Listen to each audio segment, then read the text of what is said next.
Donc on se retrouve pour une dernière vidéo où on va vraiment faire ce que j'avais présenté, à savoir différencier des images de chat et des images de chien. Donc on va ajouter un nouveau projet et on va l'appeler chat et chien, toujours en reconnaissance d'image, comme on a fait dans la première vidéo. Voilà, on va dans entraîner, on ajoute deux étiquettes, chat, chien.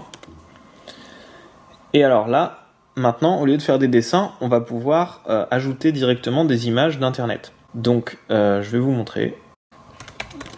Voilà.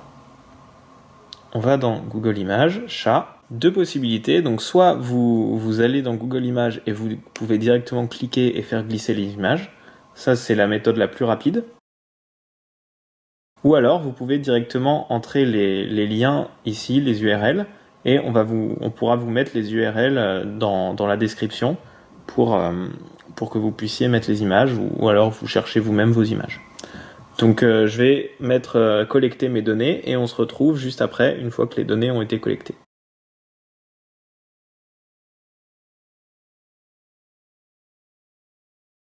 Donc voilà, j'ai collecté mes images de chats et de chiens. Donc j'en ai collecté 20 de chats et 20 de chiens. Donc vous voyez que là c'est un problème qui a l'air vraiment beaucoup plus compliqué que les formes qu'on a fait à la vidéo précédente, parce que voilà, les images sont considérablement plus compliquées.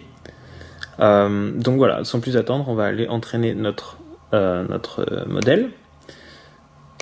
Apprendre et tester. Voilà, on entraîne. Alors là, il faut clarifier 2-3 choses. Dans la présentation que j'ai faite dans la toute première vidéo, j'ai expliqué qu'il fallait beaucoup d'images et aussi beaucoup de temps, enfin beaucoup d'énergie.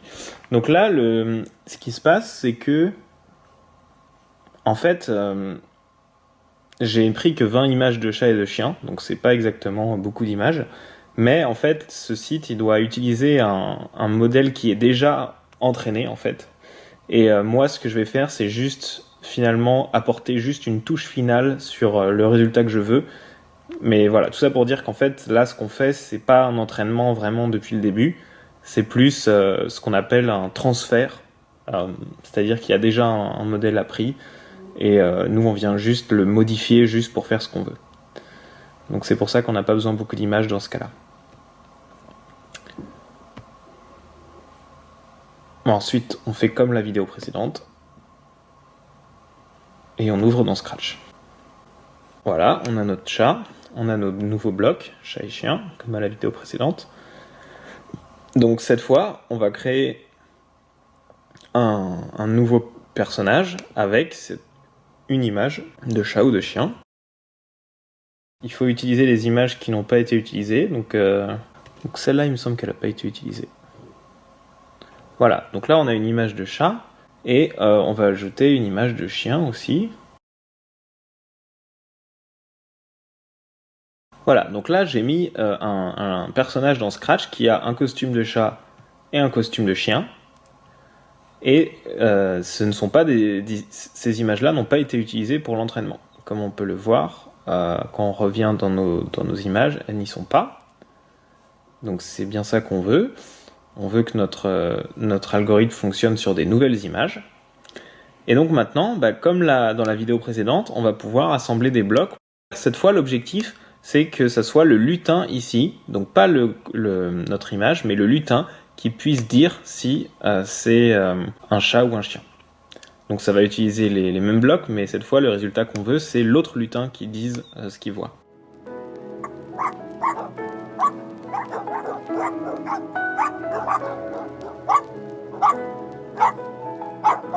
Et on aura besoin d'envoyer un message, surtout. Donc dans la catégorie événements, envoyer un message. Et on aura aussi du coup besoin dans l'autre de recevoir le message.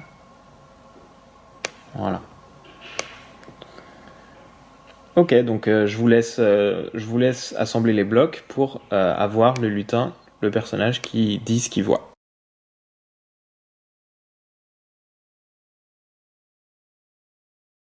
Donc voilà, on se retrouve avec une solution qui ressemble beaucoup à celle de la vidéo précédente. Cette fois, on n'a besoin que d'une seule condition.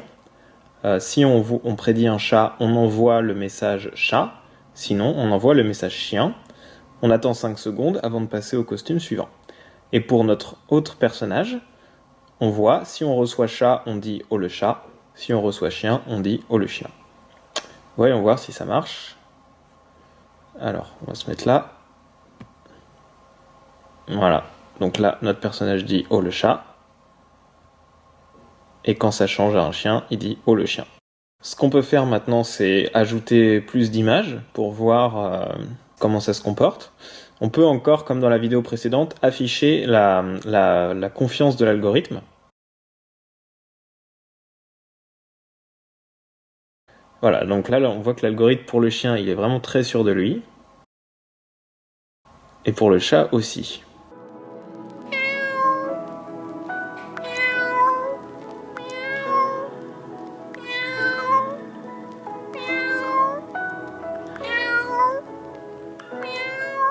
Maintenant, ce qu'on peut faire, c'est ajouter des images un peu plus difficiles. Par exemple, cette image-là. Qu'est-ce qu'il va nous dire? Donc c'est un chat, mais il ressemble pas vraiment à toutes les images qu'on a entraînées. Voilà, donc là, il voit que c'est un chat quand même, mais la confiance tombe à 92%, donc ce qui est quand même pas trop mal. Ok, donc ça fonctionne. Alors, tiens, celui-là, il est marrant, parce qu'en plus, il n'était pas dans mes images d'entraînement, donc on va peut-être juste le diminuer un peu en taille. Et donc, qu'est-ce qu'il nous dit? Il nous dit chat aussi, sans problème. Donc le masque n'a vraiment pas d'importance. Donc ça nous dit que pour faire sa prédiction, il se base sûrement beaucoup sur les yeux, sur les oreilles, sur les moustaches peut-être, mais en tout cas le masque n'empêche en rien la prédiction. Alors cette image, elle est très très marrante. Donc c'est une image tirée du film Cat, et c'est un humain déguisé en chat. Donc qu'est-ce que l'algorithme nous dit pour un humain déguisé en chat? Voilà, c'est très drôle parce qu'il nous dit chat aussi.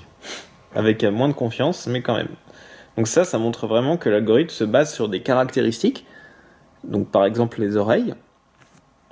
Et dès lors que les caractéristiques sont présentes, il va faire sa prédiction. Même si... donc ça montre la puissance de la généralisation, qui fait que même dans des cas qui sont difficiles, l'algorithme réussit quand même à prédire. On va mettre cette image-là. Et on va voir ce qu'il nous prédit. Il nous prédit un chat. Là, en fait, la difficulté, c'était que c'est un chat qui tire la langue et que il a surtout vu des exemples de chiens qui tirent la langue, mais pas de chats. Donc là, c'est une image un peu plus compliquée. C'est un chat, mais qui est dans une position assez aléatoire. L'algorithme réussit quand même. Ok. Donc maintenant, ce que vous pouvez faire, c'est essayer de mettre des photos de votre propre chat ou de votre propre chien pour voir s'il est correctement prédit par Scratch.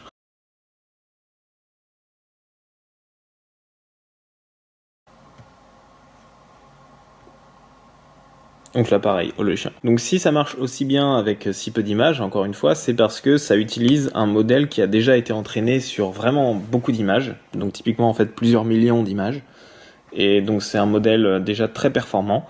Nous ce qu'on a fait c'est juste vraiment l'ajuster pour reconnaître des chats et des chiens, et donc ça marche vraiment plutôt bien.